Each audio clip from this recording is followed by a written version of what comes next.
Hello everyone, my name is James McLaughlin and I'm the editor of Car Design News, and I'm delighted to welcome you to this webinar with Dassault Systems, where we will be asking the question, is data visualization at the center of your decision making? Do you efficiently share your 3D digital assets with all members of your product development pipeline team, from creative to engineering and marketing, in an inexpensive, collaborative and real-time manner? Dassault Systems 3D Experience platform provides visualization tools for 3D expert creators and engineering and manufacturing teammates, as well as the simple to use visualization capabilities that decision makers need. Now, to hear a little bit more about this platform, I'm delighted to welcome our featured speaker today, who is Cherise Caldwell, Creative Design Solution Consultant at Dassault. And Cherise is going to talk to you about how this 3DX platform can improve your design work, as well as your company's decision-making processes and user experience. Over to you, Cherise.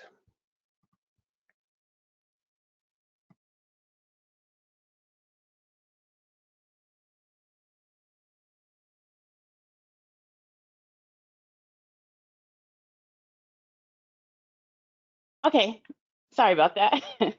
Hi, I'm Cherise Caldwell, and today I'm going to walk you through what we offer for making decisions around visualization.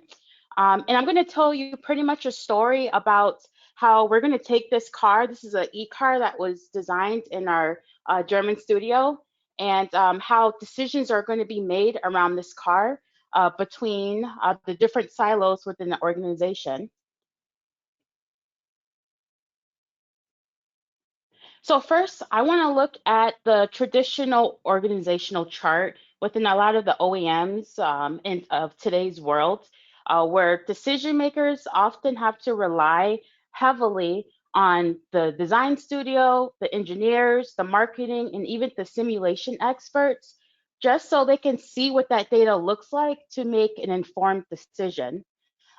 Within this traditional organization chart, it oftentimes comes with a very traditional process. And I'm just going to walk you through just a high level of what this process may look like. First off, a lot of tools to get to that final decision, they're all standalone. So oftentimes when you're creating your shape, you have to translate that data to bring it into your visualization offering. And sometimes you have to do another translation when you want to do a VR design review. With this traditional process, it comes with some issues when it comes to visualization. The first thing is you're not able to collaborate efficiently within your organization to make decisions accurately and efficiently. The other is not all the data is readily visible by everyone. So a lot of times those decision makers, they have to make meetings and rely heavily on experts to make their formal decision. And then also the traceability issues.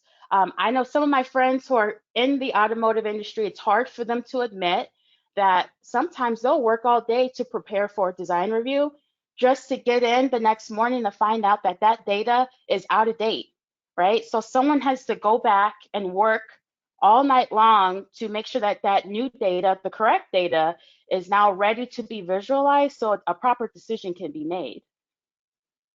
So with this traditional process, we all know what it looks like. We all know what the pitfalls of it. But for my presentation, I'm going to walk you through what it looks like to have an integrated workflow. And this is offered within the 3D Experience platform. On the platform, even though you are connected to your shape, you'll also have access to things like your visualization offering, VR. You can collaborate efficiently with engineers on top of your simulation and marketing experts. So what I'm going to do is try to storyboard as best as I can around the understanding that our offering allows you to streamline your decision making. So looking back at this org chart, what I did was I went through and I wanted to recreate it and try to tell the story as best as I can of what we offer on the platform, on the 3D Experience platform. So I made a little roadmap where we're going to be doing these little pit stops along the way just to give you a glimpse of what each group has to offer when it comes to visualization to help streamline their decision making. The first thing we're going to do is we're going to go and check out design. And we're going to start the morning off with a design executive. He has a few moments by himself, and he's going to go in and just look at the data. And I'll show you what that looks like. So starting out, this is our design chief. He's using his preferred tool of choice, which is an iPad. And he's going to go on to a web-based app without any install. And he's going to go and see what his design team is doing.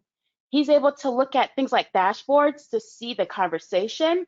And when he's ready, if he just wants to look at the data, he can narrow down his scope of tools where he's only looking at what he wants to see.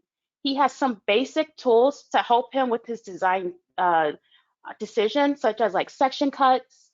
He can also go in and do things like exploded views if he wants to.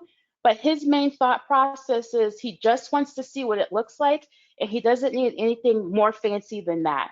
And this is type of stuff that we offer within the platform. And again, this is all data that he's seeing in real time. This is what his designers are building, and it's all being traced. It's all traceable as well.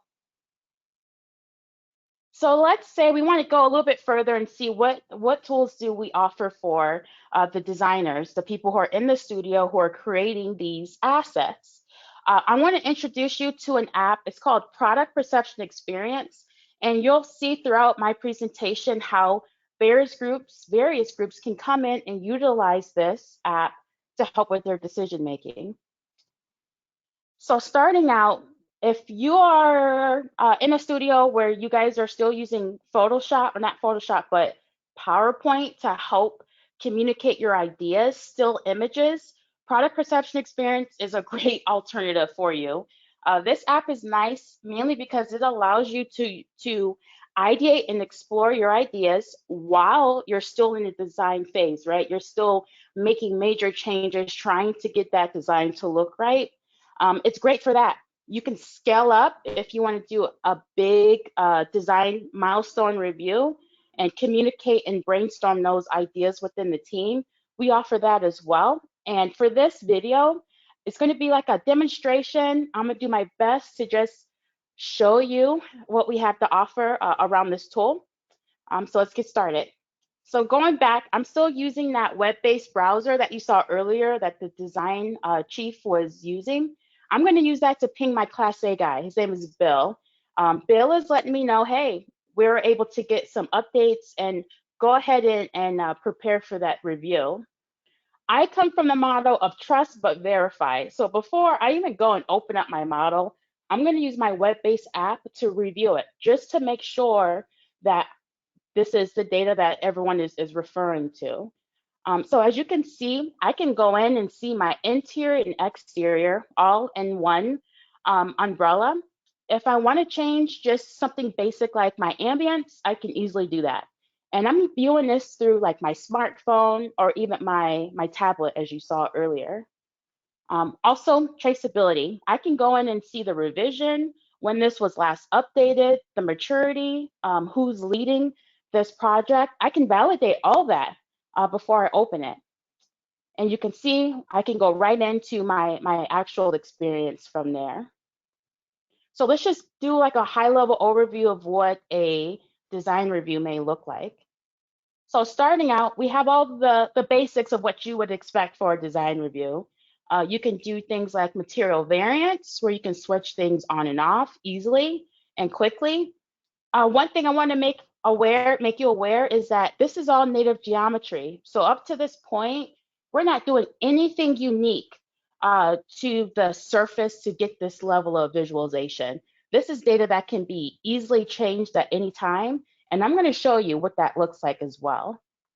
But let's say we're doing a rim study. You can easily swap out rims on the fly to help with your decision making during your design review, as you see here.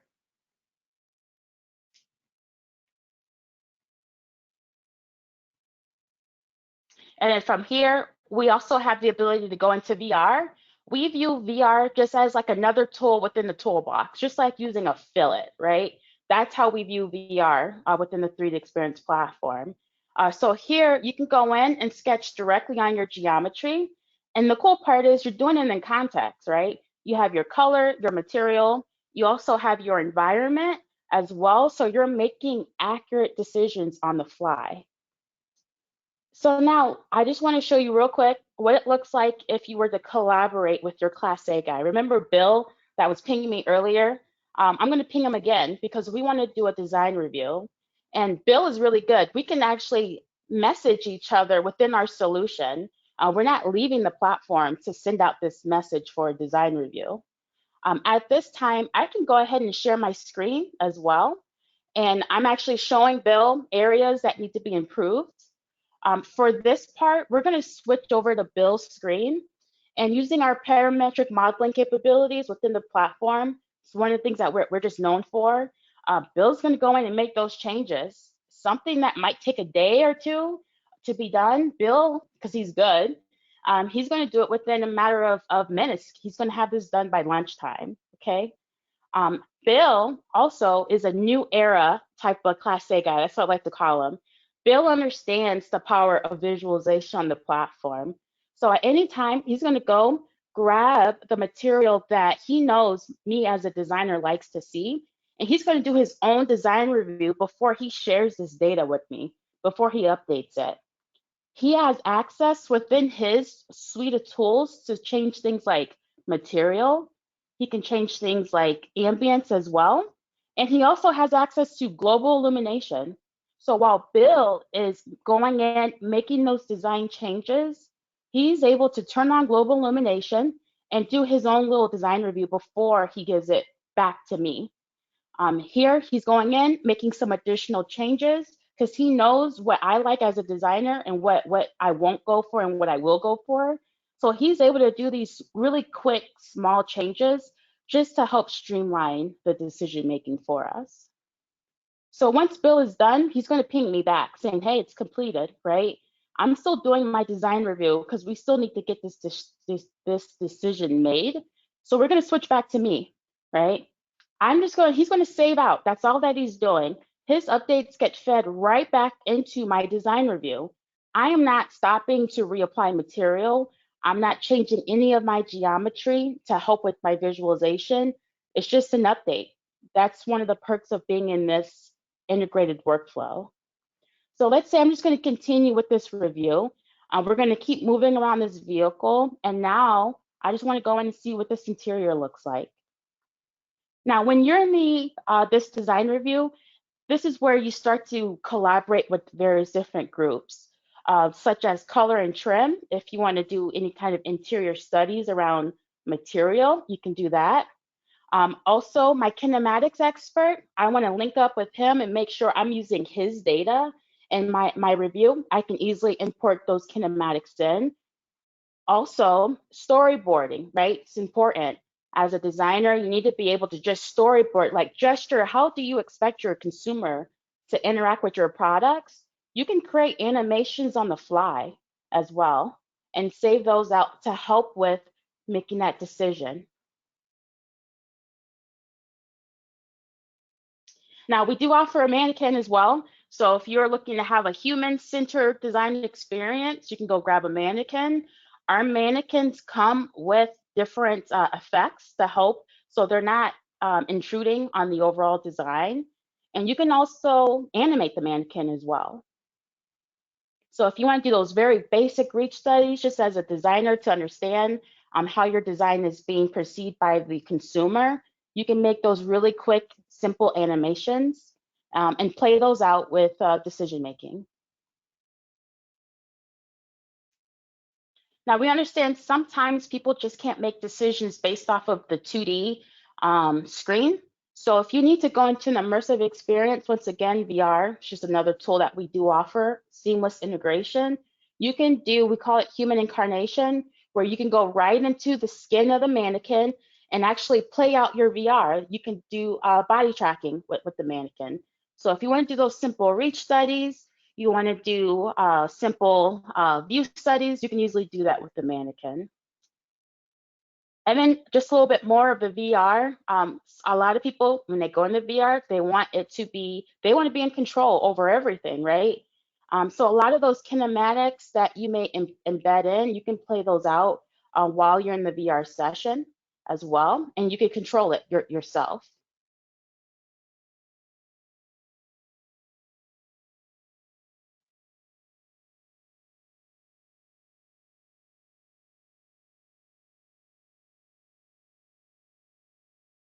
All right, so let's keep going.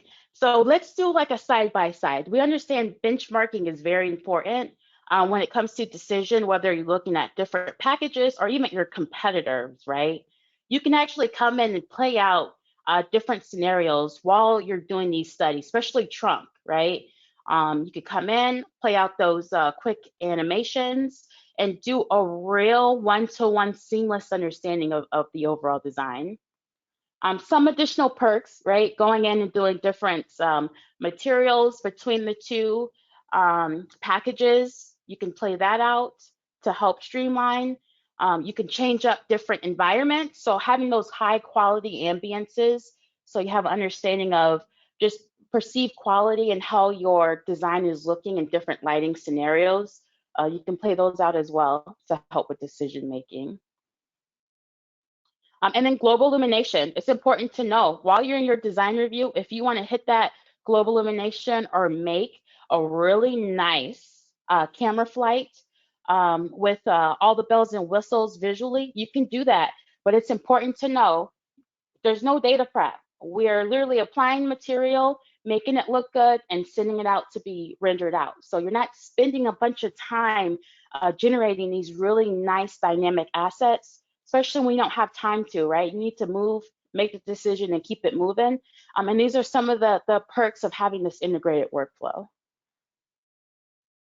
So, okay, we're done with the studio, right? I'm done. I'm going to go off and I'm going to use my web-based application that I showed. I'm walking to lunch, or maybe I'm going to the airport, going on vacation, and I'm going to write to my marketing expert saying, hey, we're done. Everything looks good. Updates have been done. You as the marketing team, you can get started with your journey. But before we go to marketing, I want to go and show you engineering and what engineering is doing while the design studio is hosting their design review. And again, this is going to keep going with back to the web-based browsers, those web-based applications that I was showing you earlier. So going back, this is the engineering's perspective of visualization. They're going to come in, use that web-based browser, and they're going to have, I'm going to show you more advanced tools of what we offer. So they're going to drag and drop that same model that design is working on. They're taking that same model. They can see all of the color and material. This is all being done through a web-based browser. So no install has happened yet for the engineering story. They're going to come in. We have the ability to optimize your geometry. So if you're using like a tablet and you're looking at 150% BOM data, you can start to, you can control the performance, the overall performance of your data. So that's what we're doing here. Since we're looking at so many different trim levels that you saw from the studio, engineering is going to use filters to start to filter out some of that data. So as you see here, we're going to switch over and we're going to start looking at like our premium, sports, and basic configurations. And what we're going to do is just narrow it down where we just want to see premium, right? So just by using the filter, you can narrow down the scope of what you want to look at. And then from here, if engineering, they want to see something else, they're not looking at the A side like studio. They want to look at things like frames, they want to look at closures, and they want to look at wiring because that's where their interests lie. They can easily go in and start to filter and drill down even further into the tree. Let's do another example of another filter. We want to do frames, the axle, shocks, and then also the power system as well. And they can easily go in and start to just drill down to what they want to see from the engineering perspective while taking advantage of all the visualization that Studio has done so far. And then just to show you some additional tools, issue management is pretty important, right? Some of that traceability that I was referring to earlier. So looking at what the studio is seeing, engineering has tools that allow them to go in and see all the issues that are on this current design. They are able to go in and see what the issue is, how long it's been visually, right? Um, the priority of the issue, just everything that they would need to help make a formal decision. Okay, so just as a quick overview of what we've seen so far, a lot of times we refer to the way that the tree is organized as an EBOM, engineering bill of material. Now, going forward, and even with the studio, what Studio has done, or what I've shown you, is that Studio has created, it's called a VBOM, a visualization bill of material. This allows the studio to reorganize the tree so it fits what they need for visualization. This VBOM can be reused, and you're going to see it being reused with our simulation experts and with our marketing experts as well. So with this VBOM, it does connect you to various flavors of visualization on the platform. Some of our apps, just real quick, if you're looking for the name of the tools that I've been showing so far, one's going to be live rendering. That's our visualization application. Within live rendering, we have a tool called Distributed Stellar. It's our render engine that you can connect to help speed up your visualization results.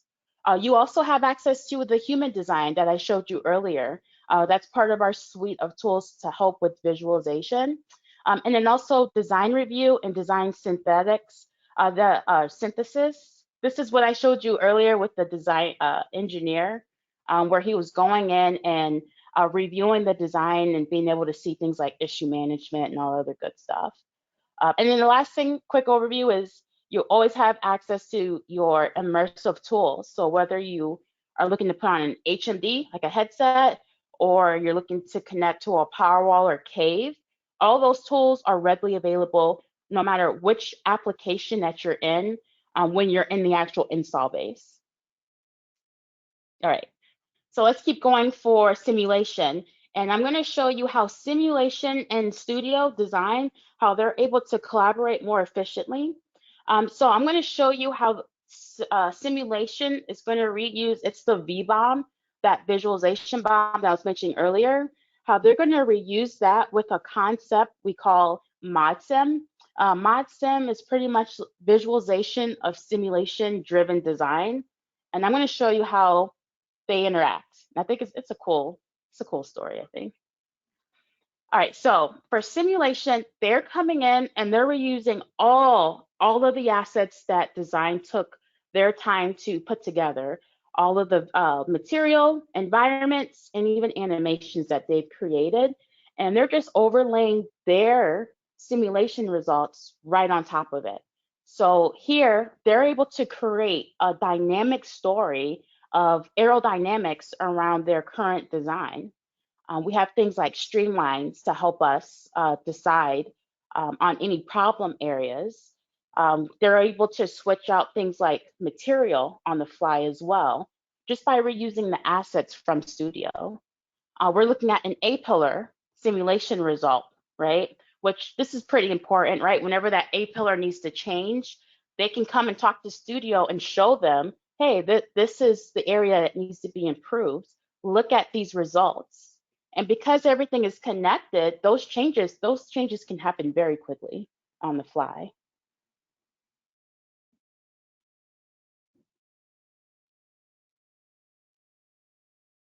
So another thing I want to show is a decision maker. What does it look like if a decision maker is looking at these results? Well, by going to our web apps, a decision maker can go in and replay all of those simulation results that you saw earlier and then some. Here's an example of noise. This is what noise looks like when it's going around the vehicle. And you can see there's one area of problem, which is around the side view mirror, driver side view mirror. We can do things like annotations. So if there is an issue, you can write in a note and share it within the team on this dashboard. If you're looking to swap out different designs, you can see here we have some different designs of this rear view, side view mirror. And you also have basic tools. So if you're doing like a section cut that you want to see, you can easily go in and access those tools. Here's an example of just looking at how water may be going over the vehicle, or even how like mud or something, how that will interact with things like the wheels. You can play out these type of simulation results, and it's all done with this web-based browser. So to view it, you're not downloading any uh, software. There's no download involved. This is all of our web-based capability. Okay, so we're going to come to the end, right? Remember, I paused on what marketing is doing. Now we're going to resume. So while design was doing their whole design review and they passed upon POC off to marketing, I'm going to show you how marketing can be done using our web-based browser tools. Okay, so starting out for marketing, we're going to go in, and again, they're going into the web-based browser and they're dragging and dropping that same data that Studio's been using, right into their web-based tools. And from here, you can see they're playing the same animation that you saw simulation was using, and even taking advantage of a lot of the visuals from Studio as well. So as we're going in, we're at a point where so far I've shown you what it looks like when you're making internal decision making, needing to make internal decisions on the platform. This is where we start to jump off into having to take this beyond just the OEM or beyond the corporation, but into the customer's eyes, right? So what marketing can do is they can come in, they can review all of the assets through this web-based browser. This is perfect if you're doing like a clinic and you want to take something out to the customer and get their opinion on your design. You can easily do that. This is an example of what it looks like when there's a change and marketing needs to be aware of it. They have the ability to update. So just like with that REM idea that we shown that was changed during the design review, marketing has the ability to go in and say, yeah, we accept those changes. We'll update our session. And again, they're not restarting anything. They're not starting over, having to reapply material. They can hit the update button and continue with their design review. So some of the perks that hopefully you're starting to get the idea of being integrated allows you to just streamline your decision making. Making changes is not as big of a heartache because we have this integrated workflow. So going forward, let's say we need to leave the platform, right? We're trying to get out to our e-commerce sites and start to have a more what do you call it? It's like not high level, but a light version of our data. So we need to be able to go in and start to reduce our triangles, but we need to be able to control it. We need to have optimized performance as well. So this is just one way where we offer this capability to help with decision making. So you can actually go in and do things like reduce your tessellation, your triangle size, to help with creating things like GLTF. So you can create things called recipes, and these are helpful because it does things like defeaturing, jacketing, and also tessellating. And you can reduce up to 90% of the size. So let's say, looking at the REM, we have about 32 million triangles. By using our tools for jacketing and tessellating, you can you can get it down to 3 million. And still maintain the overall quality of the data. And here's just an example. We do have the ability to create things like GLTF, as I mentioned earlier. And this is known as pretty much the JPEG of 3D. So this is a standard format that can be inserted into things like tablets or smartphones. And it's great if you're looking to do like virtual clinics, because there's no conversion or plugins to get this type of quality. Another thing for marketing is being able to create just mass produce like high quality images, different configurations and environments, you can easily do that. So here's just one example of being able to create a well choreographed video using the same assets as design to help with making sure that you're hitting the market with high quality assets.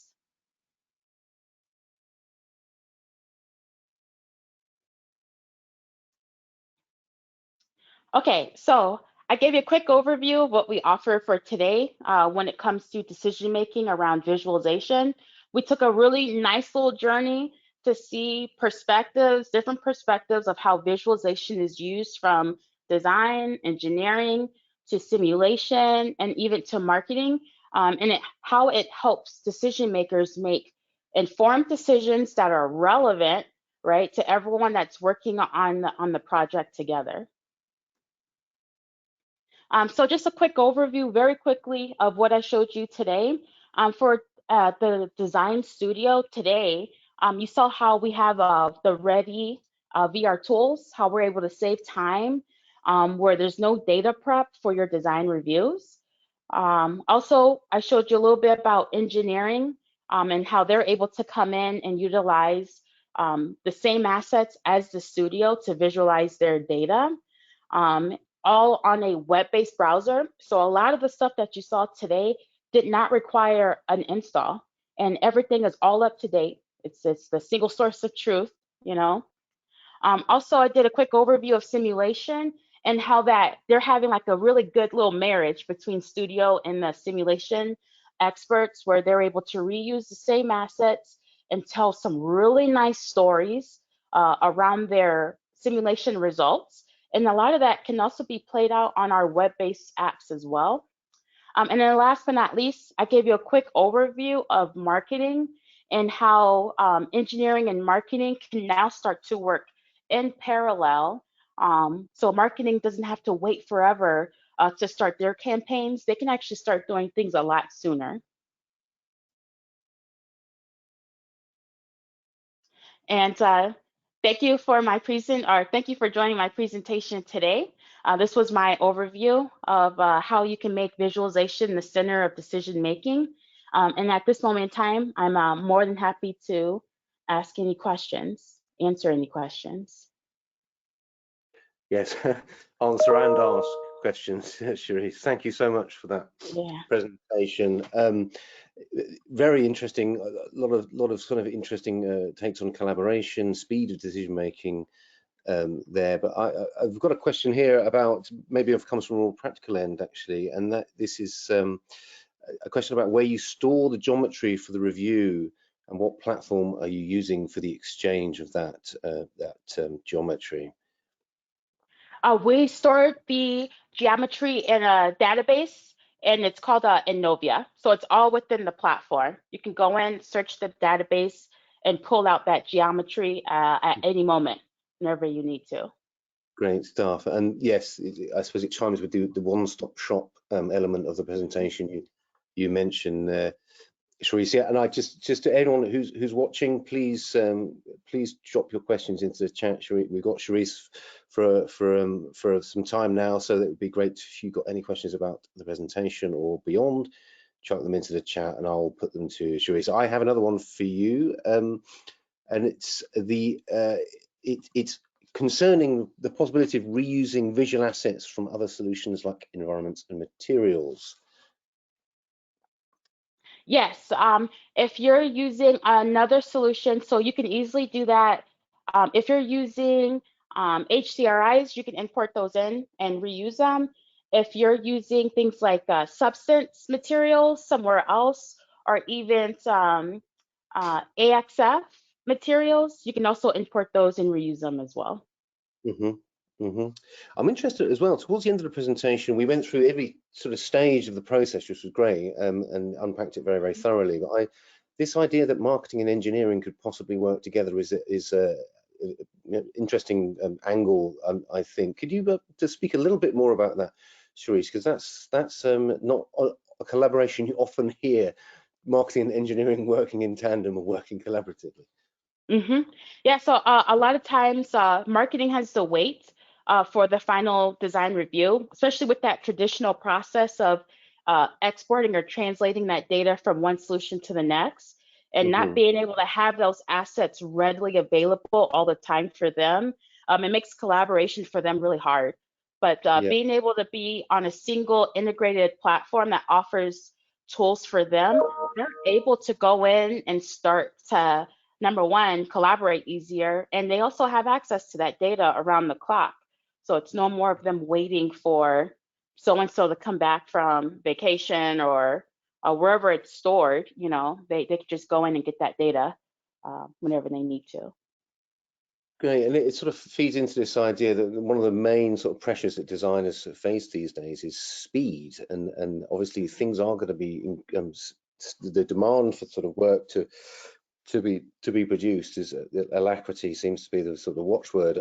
So I guess you've gone out and surveyed what are the pain points of your customers to help develop this software. Were you surprised at any of the kind of results of when speaking to clients, what they found, what you found was the hardest, the biggest challenges for them? Um, Biggest challenge for them when they're currently with their current solution Yeah, or with theirs. yeah, Um, with the current solution, and also probably with you, because I imagine this is part of a process of you're going to evolve this software to get better, but maybe start with yeah, the current pinch points, I suppose. yeah. A lot of it is, and it's hard for them to admit or say it out loud, but it's definitely that traceability. Mhm. Being able to go in and you spend all night preparing for a review just to find out that that data is obsolete, you know. Yeah. Um, those are the little secrets that not everyone wants to discuss, but everyone knows that that happens. So that's probably one of the biggest thing. And just hearing the fact that they can get started sooner on a lot of those downstream processes that they didn't think was possible. Hmm. Hearing someone in the back saying, "Oh, I can start doing my simulation like weeks earlier versus waiting for this group to finish." Yeah. Those are kind of like the perks of them understanding how we offer this a unique tool, when you need to stay in a fast-paced industry. Hmm. So yeah. Another question coming on. One of the viewers would like to know if this app is just available for the customers, um, and if he needs to export some images or videos or other graphics and multimedia data, and in which format is it possible to export? Yeah, so we have a whole list of formats that you can export.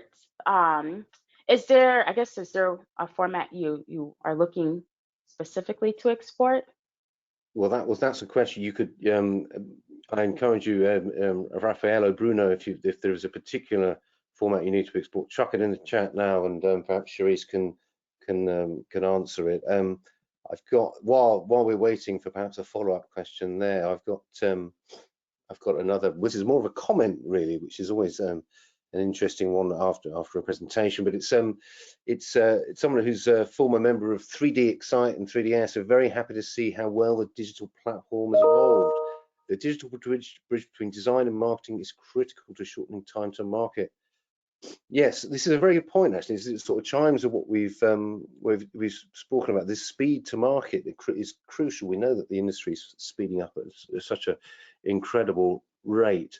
Um, I'm Hmm. going to yeah, I'm going to sort of go to another more practical question, and that is, can I use theoretically the Varjo Aero headset for VR? Yes, you can. Um, right now, we natively support the Vario headset, and we're currently working to support the other headsets within Vario as well. So, like the XR3, that's something else that we're currently working on as well. Yeah. Um, and is it possible to visualize data created outside of 3D experience? Yeah, yep, yes, you can. You can import data that's created. Maybe you're using SolidWorks or CATIA V5. You can Mm. easily import those in. I always tell the customer, if you can import it, you can definitely take it and visualize it, You can use our VR tools. We don't discriminate as long as you can import it. Yeah. Yeah, no, I think that's interesting with lots of different tools available. It's happy that they can speak to each other. Um, Yeah. uh, Another question: are the visualization tools available on the cloud, available on the cloud, like surfacing tools? Yeah, so if you are, so we have two ways that you can install the 3Experience platform. We have an on-premise Hmm. where it's you as the customer, you'll be controlling the entire servers and other good stuff. Then we have a cloud offering where we come in and we'll support you on that. Um, Whatever you see on premise, we also offer on cloud. So if you're looking to take advantage of our cloud offering and you want to do things like surface creation and visualization and even VR, you can Hmm. easily do that as well. Great stuff. Thanks, Sharice. Hmm. Another question here. This is an interesting one because I think this is one of the challenges we find, I suppose, with digital software and visualization. Is about materials. How much detail is the material section? And are you able to create different materials for CMF, both for exterior and interior? I guess this is where the age-old discussion around tactility and materiality versus kind of representation of digital space Hmm. comes into play. Your thoughts on that one, Sharice? Yeah, so you can create materials from scratch. So within the platform, we do support physically based rendered materials. So you do have a library that you can choose from when creating them from scratch. Hmm. If you are looking to nail down that material, it needs to be accurate. You can also scan them in using the Pantone, the Tac 7 scanner and create an AXF, and you can bring those in. We support that format as well. Wonderful, wonderful. Mhm. Um, another quite a good question here, maybe slightly, maybe mildly provocative. It's good to have early access to data, but isn't the point of waiting for to have a final and isn't the point of waiting to have a final and frozen model? Aren't you at the risk of working with data that might go obsolete? Um, are we at risk of working with data that is obsolete? Yeah, sorry. I'm if maybe I'm not. Maybe it's not phrased quite as well as quite as clearly as I would have hoped. But aren't you risking of working with data that might go obsolete, as opposed of waiting for this final and frozen model? Now, if we struggle to decipher that Oh, one, okay. I think I, yes, I think I think I understand. yes. So you are able to control what people are seeing. So as everything is working around, IT can come in and say, if this isn't in the if this isn't in the appropriate state, this team of people should not see it yet. So you can control what people are actually seeing within the organization. So if something needs to hit a specific state for someone else to start their job, so you can reduce that. You can easily control that. That's Right. no big deal. So there are Hmm. sort of safeguards you can build in just in case. I mean, Oh yeah, if you want to lock it down, you can lock it down. I showed you us being real crazy, doing all this stuff whenever we want to. But yeah, a lot of customers do lock it down, so you yeah. you can do that. Hmm. Thank you for that question. That was Victor. I hope I didn't mangle the question too much and we got Yeah, there that in was a the good end. question. Hmm. It's probably my fault more than Victor's, I'd say. Um, yeah, I think the other phrase that came up again and again actually is this idea about decision making. And from what we Hmm. know in terms of surveys we've run in collaboration with other organizations about where the pinch points and blockers are for designers, often decision making is the blocker. There is not necessarily the decisions aren't being made fast enough at the senior level. Now, I Yeah. presume the hope is that tools like this are going to be part of the the key to unlocking some of this problem. Was that something that you garnered feedback on, this idea that there were necessary decisions weren't being made fast enough, and this was fed into the sort of development of this product? Yes, definitely. Being able to pretty much create a world where you can work seamlessly within the organization without any stopgaps, or trying to reduce the silos that we see today within organizations that do limit the time that, or expands the time it takes for them to get to market. And it's just because of not being able to collaborate efficiently, or people making decisions on, things that are irrelevant, maybe outdated. So those type of things, they play into whether or not you're going to hit your deadline, Yes. especially with EV vehicles now, that fast-paced environment. You need to be able to streamline that and really just produce the product and get to the market as fast as you can. And you did show a rather lovely sort of graphic there of the kind of skateboard platform forming, which was very, very, very nice indeed. Another question. Thank you for your presentation, says Fernando. Quick question. Have you ever experienced immersive visualization in global illumination mode? Is the rendering efficient enough for such real-time experiences? Now, that's a very controversial question. No, I've heard about it. I've heard of people doing these experiments, hooking up to servers. They had like 8 GPUs to it to try to max out. And I think that's still being experimented on, from what I understand. Being able to have the headset along with the technology and making sure that everything's able to perform fast enough, because you're moving your head around. So yeah, I've heard a lot about it. Yeah, but today, out of the box with the platform, we don't, not yet. Everything will be done in real time using the out of the box native headsets. Wonderful. Okay, thank you. Another question here. It's someone saying, I saw in the presentation a platform running on a tablet. I'm a designer and I use an iPad to sketch and also to prepare slides for presentation. And my question is it possible to download data, images, video, etc. also on a tablet? Yes, you can. You could download data and images on the tablet. And if you're using a tablet, we also have some, and this is something that we're constantly evolving, but we do have some service creation apps. So if you don't want to install the entire suite of tools, you could take advantage of some of our web-based apps that we offer, where you can sketch in 3D on your tablet and also create sub-D type of geometry as well. Wonderful stuff.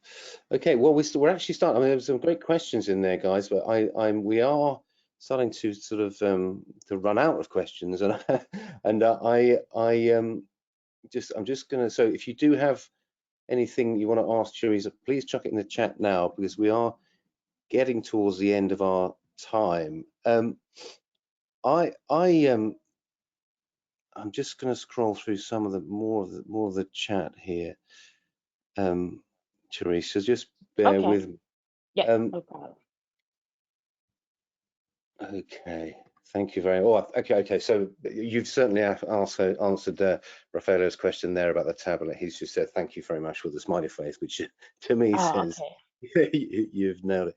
Well, Teresa, as we are, many thanks. Great presentation, says Richard. So you've obviously been pretty impressive there, Cherise. I don't have any more questions to ask you, and I think we're running towards the end of the session anyway. But that was really interesting. If there's anything else you'd like to sort of touch upon now that we've got this little bit of time at the end, feel free to throw out there any points. From my own personal point of view, I found it very interesting. It does feed into a live stream that we've got coming on towards the end of the month, which is about how whether the future of automotive design might lie in software. So I urge you to tune into that one. I think that, yes, it's gone into the chat now. Thank you to my team for chucking that in there. So I would register that. But if there is nothing else from everyone, I think that's probably an opportune moment to wrap it up. Thank you so much for tuning in, and thank you, Cherise, for a really compelling presentation. We hope to see you again at a car show or a live stream or webinar in the very near future. But for now, I think it's time we can say cheerio. Yeah, cheerio.